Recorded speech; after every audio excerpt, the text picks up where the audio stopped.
ยสงสัยไหมครับว่าทำไมคนถึงชอบด่ากันว่าโง่เหมือนควายควายมันทำอะไรผิดแล้วควายมันโง่จริงเหรอนี่คือการใส่ร้ายป้ายสีครั้งใหญ่ที่สุดในประวัติศาสตร์ไทยความจริงคือควายไม่ได้โง่ครับควายเป็นสัตว์ที่ฉลาดสอนง่ายเป็นคู่หูชั้นยอดในการทำนา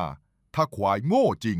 ชาวนาคงไม่ได้ข้าวมากินหรอกครับควายทำนานช้าๆแต่มั่นคงแต่คนใจร้อนเลยตีความช้าว่าเป็นความโง่สรุปคือถ้าใครมาด่าคุณว่าโง่เหมือนควายคุณควรจะดีใจ